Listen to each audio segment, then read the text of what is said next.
December 16, 1944. Before dawn, the Ardennes Forest lies buried under snow and silence. The trees stand tall and bare, their branches heavy with ice. American foxholes cut into frozen earth steam faintly as men breathe into the dark. Rifles rest against numb hands. Boots are soaked. Socks are stiff with frost. The front has been quiet for weeks, lulling exhausted units of the U.S. First Army into believing the worst of the war in Europe is behind them. At 0530 hours, the silence shatters. Artillery crashes through the forest without warning. Shells tear open the snow, flinging mud, wood, and bodies into the air. The ground convulses. Radios scream. Telephone wires snap. German guns, hidden deep beyond the tree line, fire with a precision born of planning and secrecy. The largest offensive the Germans have left surges forward through fog and snow. American units scramble. In the chaos, regiments are split, platoons scattered, command posts erased in minutes. Maps become useless. Roads vanish under white drifts. The temperature plunges well below freezing, and wind cuts through wool and canvas like a blade. Weapons jam. Fingers lose feeling. Men fight not just an enemy, but the cold itself. The Ardennes is no open battlefield. It is dense forest, narrow roads, blind corners, and sudden rises. Perfect terrain for surprise. Perfect terrain for isolation. Tank engines growl somewhere unseen. Boots crunch in the snow. Orders are shouted, then lost in the thunder of gunfire. Along a secondary road critical to movement through the sector, a small American element is forced back under pressure. Confusion spreads faster than information. Retreats happen without coordination. In the fog of war, one position after another goes dark. By mid-morning, the German advance is punching deep into the American line. The front is no longer a line at all, only fragments, pockets, and gaps. Somewhere in that frozen chaos, a single U.S. rifleman becomes separated from his unit. No officer. No squad. No clear orders. Only the road ahead, the rifle in his hands, and the sound of an enemy pushing forward through the trees. The winter has broken the front. And the next decision will be made alone. Snow falls heavier as the morning wears on, thick flakes swallowing sound and distance. The Ardennes Forest closes in, a maze of trunks and shadow where visibility shrinks to yards. Smoke drifts low between the trees, clinging to the ground. Somewhere behind, the American line has fractured. Somewhere ahead, the enemy is moving. The rifleman pushes deeper into the woods, boots sinking with each step. His wool overcoat is stiff with ice. The steel of his M1 Garand burns against bare skin where gloves have split. Breath fogs the air, loud in his ears. Every pause feels dangerous. Every movement risks being seen. Units are gone. Trail markers are buried. Familiar landmarks vanish under snow and fog. The forest offers no direction, only slopes, ravines, and dead ends. The sound of engines echoes and fades, impossible to place. Artillery rumbles like distant thunder, then falls silent again. He checks his ammunition by feel. Clips are few. Rations are nearly gone. Water is ice. The cold works its way into joints and bones, slowing thought and reaction. Frost creeps into the edges of vision. The war has narrowed to one rifle, one body, and the need to stay alive. Tracks appear briefly in the snow, boot prints, half-filled, already softening at the edges. Too recent to ignore. He moves off the road instinctively, slipping between trees, lowering his silhouette. Branches snap under weight somewhere to the left. A metallic clank carries through the forest, then stops. Silence returns, thicker than before. The terrain funnels movement whether he wants it or not. Narrow cuts in the forest lead toward a secondary road threading through the hills. Vehicles will need it. Troops will need it. He understands the danger without a map. If the road falls, the enemy pours through unchecked. Time stretches. Minutes feel like hours. Snow packs into his boots. Toes go numb. The forest seems endless, but the sounds grow closer. The war is pressing forward, step by step. He reaches the edge of a shallow rise overlooking the road.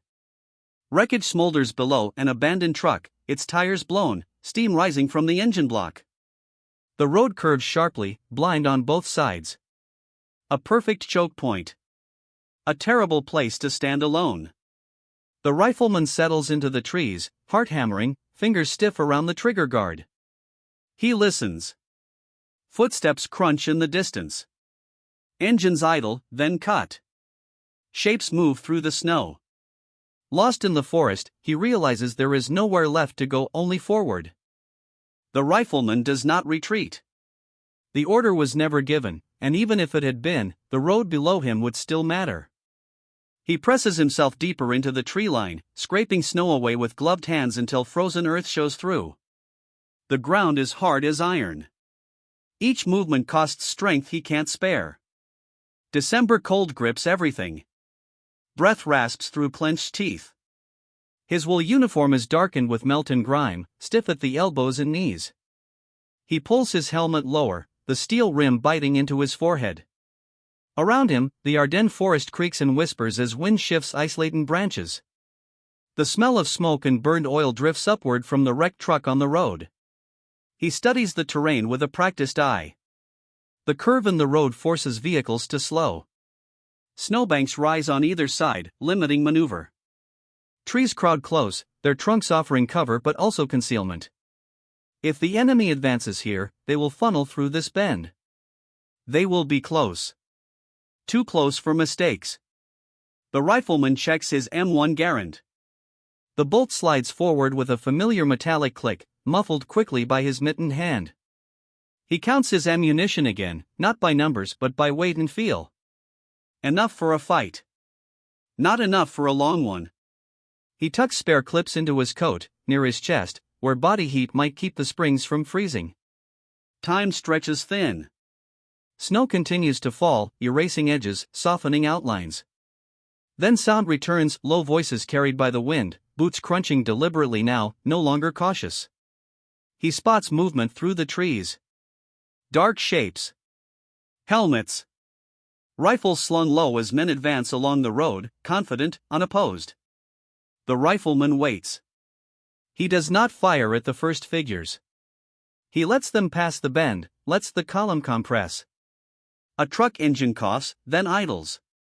Orders are barked sharply. He can see breath plume from mouths now, see the shine of metal through the haze. The distance closes to less than 50 yards. His heart pounds hard enough to feel in his throat. Fingers ache, numb but steady. This is the point where most men would fall back, fade into the trees, survive. He does not. He shifts his weight, settles into the cold ground, and aligns the rifle's sights with the center of the road. The first shot cracks through the forest, sharp and final. It echoes once, then disappears under shouted commands and sudden chaos. The second follows quickly. Then a third.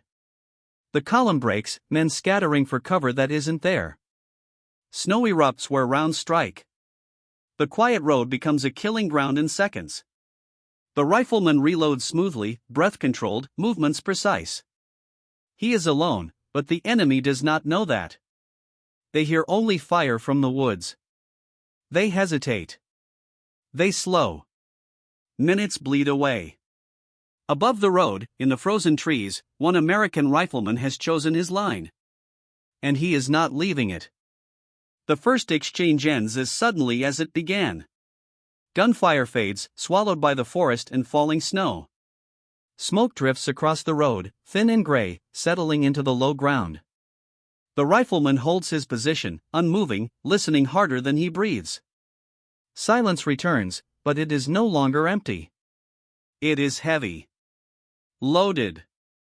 Snow crunches somewhere beyond the bend. Metal scrapes against metal. A shouted order snaps, sharp and clipped, then drops to a low murmur. The enemy is probing now, no longer rushing forward. They have felt resistance where none was expected. The rifleman shifts his weight slightly, careful not to betray himself. His knees burn against frozen soil. Fingers throb inside stiff gloves. He works the bolt just enough to confirm a round is chambered, easing it forward so the sound does not carry. The smell of cordite clings to the cold air. Minutes stretch. His breath slows. Each exhale fogs, then vanishes. Snowflakes collect on his helmet, melt, and refreeze along the rim. Somewhere deeper in the forest, a machine gun barks briefly, then stops. Testing fire. Measuring distance. Movement flickers between the trees. A helmet appears, then disappears. A rifle barrel slides into view, then pulls back. The rifleman does not fire. He waits. The road below is quiet now, abandoned except for the wrecked truck and dark shapes half hidden behind snowbanks. Then the first return shot cracks past him, close enough to hiss. Bark explodes from the tree to his right. Another round snaps overhead. The enemy has found his general position. He rolls sideways, deeper into cover, snow filling his collar. A burst of automatic fire tears into the trees where he had been seconds earlier. Splinters rain down. The forest seems to flinch. The rifleman fires back, controlled and deliberate. One shot. A pause. Another. He changes position again, crawling low, dragging the rifle through snow and mud. The cold numbs pain, sharpens focus. He fires from a new angle, then another, spacing the shots to suggest multiple rifles. Shouts rise from the road. Boots scramble. Orders overlap.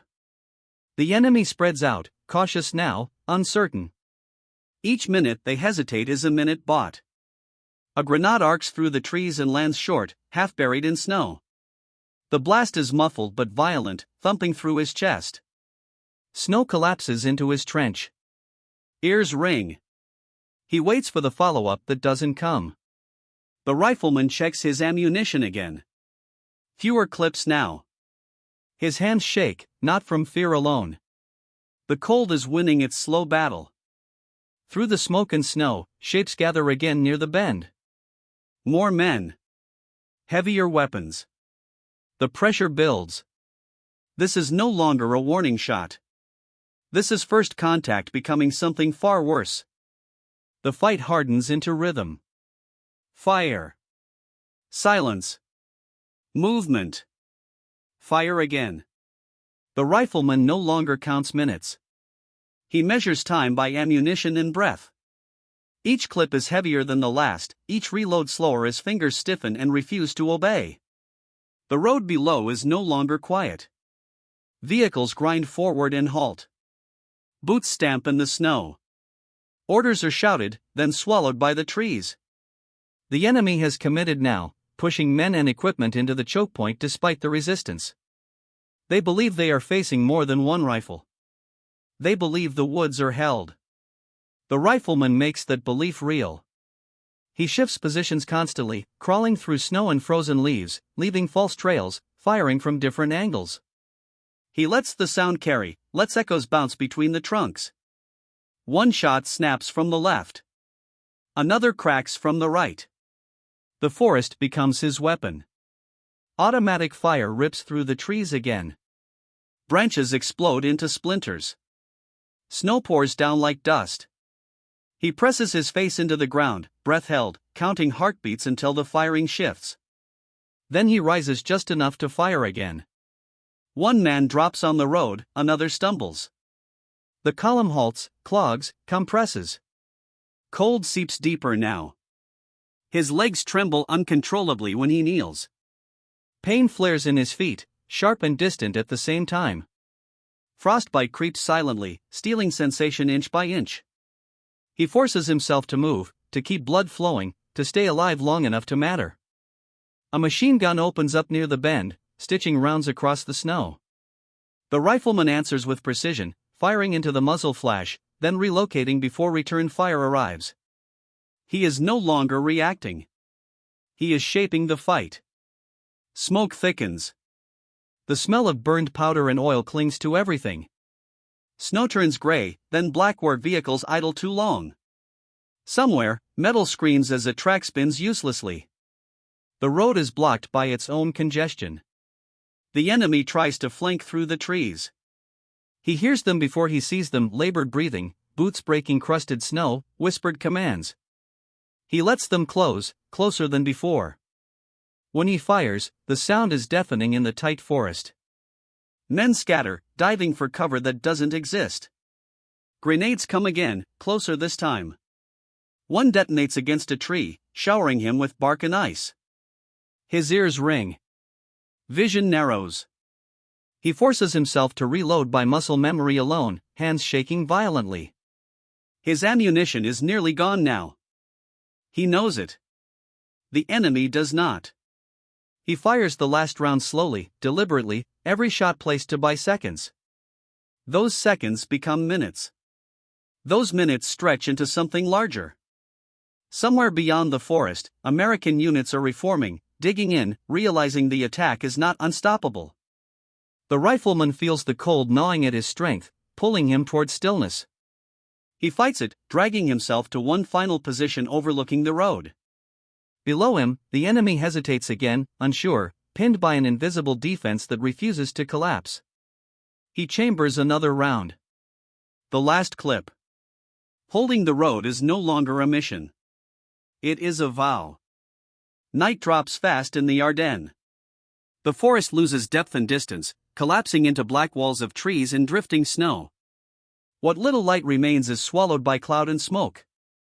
The road below becomes a darker ribbon, barely visible, its edges erased by shadow. The rifleman feels the change immediately. Darkness belongs to whoever can listen best. The firing slows, not because the danger is past, but because it has changed shape. Engines cut. Voices drop to whispers. Boots scrape softly now, careful, measured. The enemy probes forward in small groups, using the night as cover, trying to slip past what they still believe is a defended position. The rifleman tightens his grip on the M1 Garand. His hands are numb, fingers stiff and clumsy, but the weight of the rifle grounds him. He shifts position again, dragging himself behind a fallen tree, snow filling his sleeves. Every movement hurts. He ignores it. Pain means warmth. Stillness means death. A flare hisses upward somewhere down the road, bathing the forest in harsh white light. Shadows leap across the snow. For a brief moment, everything is exposed, vehicles frozen in place, men crouched low, rifles angled toward the trees. Then the light fades, plunging the forest back into darkness. Gunfire erupts almost immediately. Muzzle flashes stab through the night, brief and blinding. Tracers cut glowing lines between trunks. The rifleman fires twice, then rolls away as rounds tear through his previous position. Snow bursts upward, stinging his face. Bark shreds under impact. He moves by sound now. Footsteps to the left. A whispered command ahead. He fires into the noise, then crawls again, keeping distance between each shot. The forest magnifies everything, echoes bending direction, confusing range. The enemy hesitates, unsure where the fire is coming from, unsure how many men are hidden in the dark. Cold presses harder as the night deepens. His breathing turns shallow, chest tight against frozen ground. Frost creeps along his cheeks, into his ears. He rubs feeling back into his hands between bursts of movement, forcing blood to flow. Another flare arcs skyward. This one lands closer, illuminating the rifleman's silhouette against the snow. Fire snaps instantly toward him. He dives behind a shallow depression as rounds crack overhead.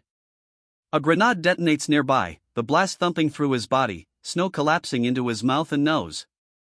He coughs, gasping, then rises just enough to fire again.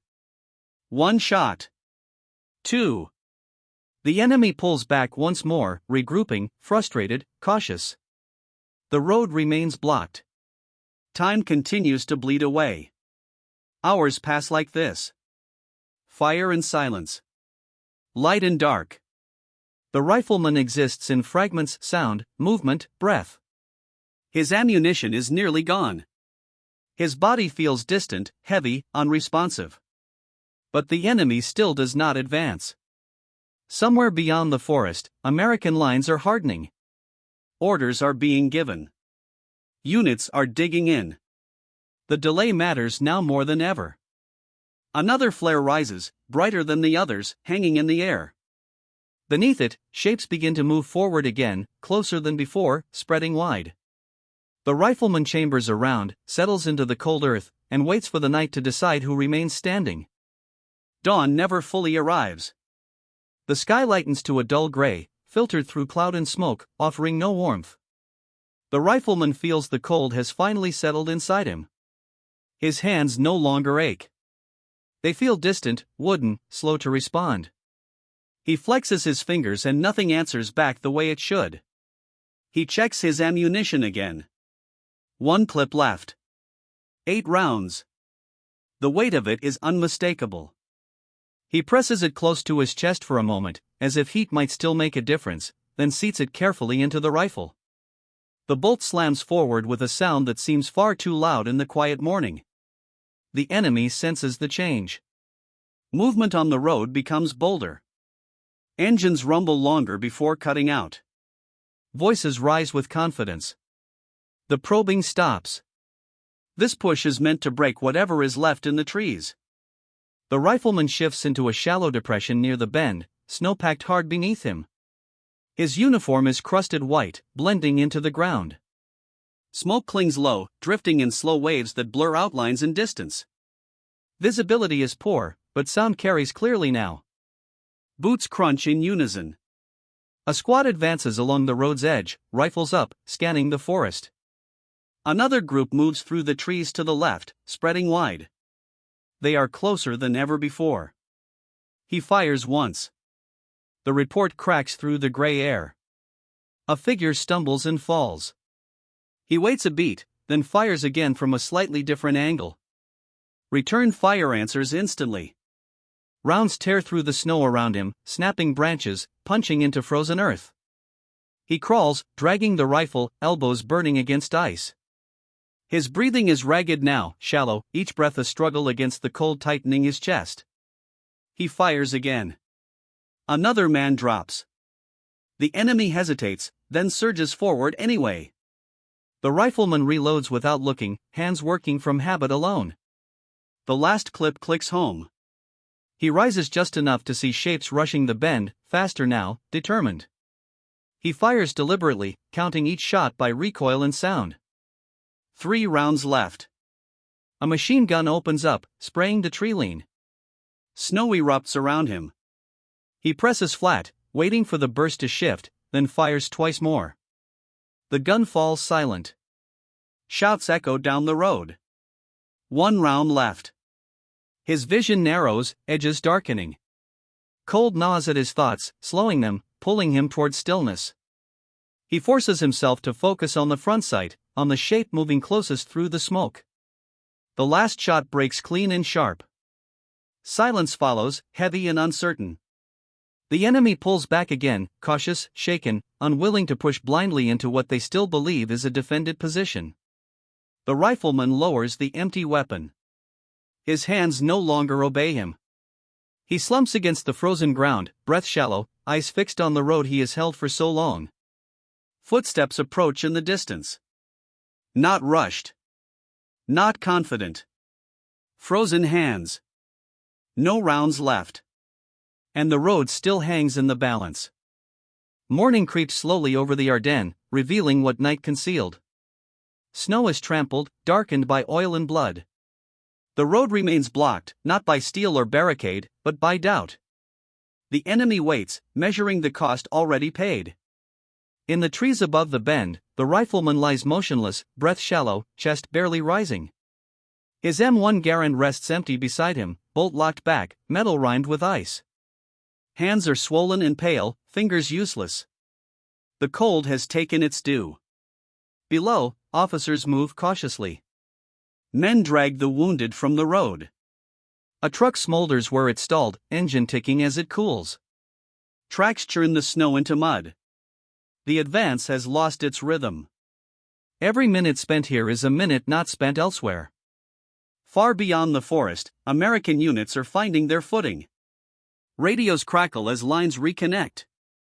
Roadblocks are thrown together with whatever is at hand. Artillery is recited. Tank crews are briefed. Orders harden into intent. The delay matters. The rifleman hears none of it. He drifts in and out, the world narrowing to cold and weight.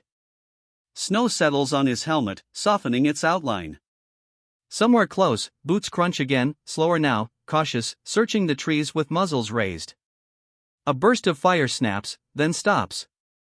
The enemy fires into the forest, testing for a response. None comes. Smoke drifts. Silence stretches. The absence of return fire convinces them the defense is gone, but certainty does not follow. The woods have taught them caution. Minutes pass. The road remains frozen in place. No vehicles push through. No column advances. Time accumulates like snow. At last, shapes move again. Men step forward, spread wide, rifles ready. They reach the bend and halt, scanning the trees, expecting fire that never comes. The moment hangs, fragile and dangerous. Above them, the rifleman stirs. His eyes open, unfocused. He tries to move and cannot. The cold has won the argument. Still, his presence has done its work. Behind the enemy, engines rev elsewhere, orders changing. The offensive flows around resistance rather than through it. Momentum bleeds away. Blood stains the snow. The road remains denied. Time has been bought here, not by numbers, but by endurance. Bought in blood and snow. And when the line finally reforms, this frozen bend will be remembered only as a delay, its cost carried by one man alone. Across the sector, maps are redrawn under lantern light. Couriers stumble through snow with messages tucked inside coats. Engineers fell trees, block roads, mine approaches. Medics prepare aid stations in barns and cellars. The Bulge slows, then hesitates. What was meant to surge now grinds. By nightfall, resistance thickens, guns align, and the forest fills with American voices again. The rifleman's stand is invisible on reports, a footnote without coordinates, yet the hours he carved from winter ripple outward, stiffening a front that will not break. History will later name the battle, but here it is only survival measured in minutes, earned by one frozen rifleman alone. By late afternoon, the forest changes again. The soundscape thickens, not with enemy fire, but with movement in depth. Engines rumble steadily now, controlled and purposeful. Tracks grind through snow and mud. Radios crackle with clipped American voices, firm and clear. The line is coming back together. U.S. infantry moves cautiously along the secondary road, rifles raised, helmets rimmed with frost. They advance in bounds, covering each other, wary of ambush. Artillery tubes are dug in behind them, muzzles angled forward. Machine guns are aim-placed along the treeline, barrels steaming faintly in the cold. The forest begins to feel occupied again. At the bend, soldiers stop short. They find the wrecked truck, pocked with bullet holes. They find churned snow, darkened and hard-packed. They find shell fragments and spent casings scattered like markers. The road tells the story before any man does. Something held here. Something costly. A medic kneels beneath the trees and finds the rifleman where he fell.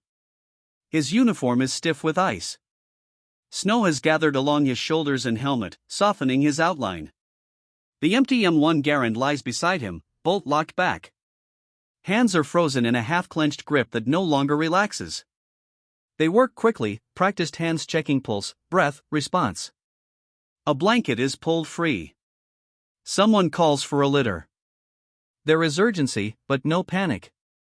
The worst of the fight here is already past. The enemy has withdrawn beyond immediate contact, choosing other routes, other gaps. The pressure on this road is gone. The stand has done its work. American officers confer quietly over maps, tracing the Bulge and its edges. Reports filter in. Delays here. Resistance there. The offensive is slowing, blunted by pockets that refuse to collapse. The forest that nearly swallowed the line has instead helped anchor it. As the rifleman is carried back through the trees, soldiers glance down at him, then back toward the road. No one speaks. They understand enough. By nightfall, defensive positions solidify. Barbed wire is strung. Mines are laid. Foxholes deepen. Fires are forbidden, but breath still fogs the air as men settle in for another freezing night. The front is no longer broken. It bends, but it holds. Somewhere behind the lines, a report will be typed. A delay will be noted. No name will be attached. No citation written yet. History will compress this moment into a sentence, then a footnote. But the road remains closed. And the forest remembers who stood here when the line was gone. The Ardennes winter tightens its grip as the days grind on. Snow keeps falling, erasing tracks, muting sound, burying the scars of battle beneath a clean white lie. But the front no longer collapses. It stiffens. It holds. The surge that was meant to split the Allied line has lost its pace. Across the sector, American units dig deeper and stand firmer. Artillery answers artillery now. Infantry moves with confidence, not panic. Tanks roll into position along roads that were nearly lost. The Bulge still exists on maps, but it no longer breathes with momentum. It has been slowed, measured, contained. At a bend in a forest road, the reason is invisible to most. There are no monuments here. No markers. Only churned snow, shattered trees, and a silence earned the hard way. The enemy passed around this place, not through it. Time slipped away from them here, minute by minute, shot by shot. The rifleman's name does not travel far. It moves quietly through a medic's report, a unit log, a brief mention passed between officers. He is listed as missing, then found, then carried rearward. There is no ceremony in the moment. War allows little space for it. Yet the effect remains. The hours he held mattered. They allowed American commanders to understand the scale of the attack. They bought time for reinforcements to arrive, for artillery to be in-placed, for defenses to take shape. The offensive that depended on speed and shock found resistance instead uneven, improvised, stubborn. This is how wars are truly slowed. Not by sweeping maneuvers alone, but by individuals who refuse to yield ground when yielding would be easier. Men who stand when standing seems pointless. Decisions made without witnesses, in cold forests, under falling snow. Long after the fighting moves on, the forest keeps its memory. Trees scarred by bullets continue to grow. Snow melts, then returns. The road carries traffic again, indifferent to what it once demanded. History will record the Battle of the Bulge as a clash of armies, divisions, and strategies. It will chart arrows across maps and measure outcomes in miles and dates. But within that vast movement live moments that cannot be drawn to scale. One of them was here. A single rifleman. A frozen road. A stand that slowed an army. And somewhere ahead, another winter waits.